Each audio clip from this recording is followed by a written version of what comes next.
2014 में दुनिया की सबसे बड़ी राइड हेलिंग कंपनी इंडिया में आई, उबर। सिलिकॉन वैली की बिलियंस ऑफ डॉलर्स की 50 देशों में। सबने सोचा इंडियन कंपनियां खत्म हो जाएंगी, लेकिन नहीं हुआ।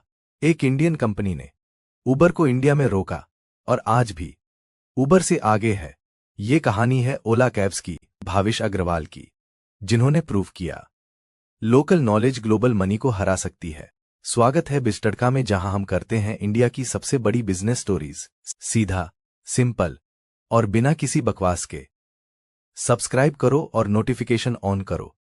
चलो शुरू करते हैं।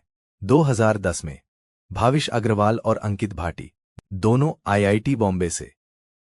भाविश एक बार टैक्सी में बैठे, ड्राइवर ने बीच रास्ते में एक्स्ट्रा पैसे मांगे। भाविश ने मना किया, ड्राइवर ने उन्हें बीच रास्ते में उतार दिया। यही था ओला का जन्म। भाविश ने सोचा इंडिया में टैक्सी बुकिंग रिलायबल होनी चाहिए, fixed price, professional drivers, safe rides.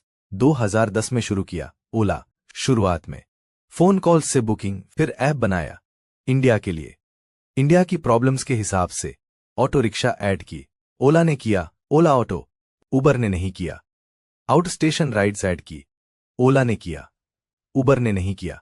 Cash payment allow किया, इंडिया में बहुत लोग कैश यूज करते हैं, ओला ने समझा। उबर को बाद में समझ आया। 2014 में उबर India I. Aggressive launch, billions of dollars, free rides, discounts, price war शुरू हुई। ओला और उबर दोनों, ड्राइवर्स को इंसेंटिव्स, कस्टमर्स को डिस्काउंट्स, दोनों लॉस कर रहे थे। पैसा जल रहा था, लेकिन ओला के पास था एक एडवांटेज, लोकल नॉलेज। ओला जानती थी इंडिया में टियर 2-3 सिटीज में मार्केट बहुत बड़ा है। उबर सिर्फ मेट्रोस में था, दिल्ली, मुंबई, बेंगलोर। ओला गई लखनऊ, जयपुर, इंदौर, भोपाल, हर छोटे शहर में। वहां उबर नहीं था, ओला का मोनोपोली था, और इन सिटीज से ओला की रेवेन्यू बढ़ी, मार्केट शेयर बढ़ा। 2019 में ओला ने एक्सपेंड किया इंटरनेशनल मार्केट्स में, UK, Australia, New Zealand. Indian company UK में उबर को कंपीट कर रही है, लेकिन चैलेंजेस आए। ड्राइवर रिलेशंस प्रॉब्लम्स, ड्राइवर्स ने स्ट्राइक्स की, इंसेंटिव्स कम हो गए थे, कस्टमर एक्सपीरियंस भी कभी कभी इनकंसिस्टेंट था। ओला इलेक्ट्रिक शुरू की, जिसके बारे में हमने पहले बात की। अब ओला कैब्स और ओला इलेक्ट्रिक दोनों अलग अलग।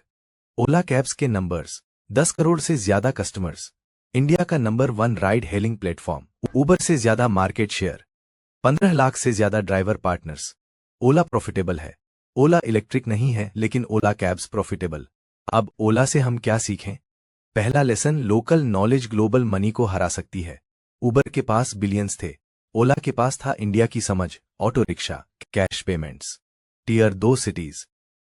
लोकल नॉलेज ने ओला को जिताया। अपने मार्केट को डीपली समझो। दूसरा लेसन, जियोग्राफी एक्सपेंड करो। ओला ने मेट्रोस से छोटे शहरों में एक्सपेंड किया, उबर वहां नहीं था। ओला ने मोनोपोली बनाई, जहां कंपटीशन कम हो वहां जाओ। तीसरा लेसन, प्रोडक्ट को लोकल नीड्स के हिसाब से एडेप्ट करो। ऑटो रिक्शा इंडिया में यूनिक है, ओला ने ऐड की, उबर ने नहीं की। इसी से ओला आगे रही। अपने प्रोडक्ट को लोकल कल्चर के हिसाब से कस्टमाइज करो।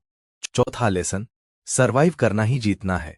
प्राइस वॉर में दोनों लॉस कर रहे थे, ओला सर्वाइव करती रही, उबर को इवेंटुअली लॉसेस कम करने पड़े। जो लंबे समय तक सर्वाइव करता है वो इवेंटुअली जीतता है। ये थी ओला कैब्स की कहानी, जिसने उबर को इंडिया में रोका, लोकल नॉलेज से ग्लोबल जायंट को हराया। अगर ये वीडियो यूजफुल लगा तो लाइक करो, शेयर करो अपने दोस्तों के साथ, और सब्सक्राइब करो बिजटड़का को, क्योंकि अगले वीडियो में हम बात करेंगे अर्बन कंपनी की, उस कहानी की जिसने घर पर आकर सर्विस देने का कॉन्सेप्ट इंडिया में पॉपुलर बनाया और बना दी इंडिया की सबसे बड़ी होम सर्विसेज कंपनी। तब तक कीप लर्निंग, कीप हसलिंग।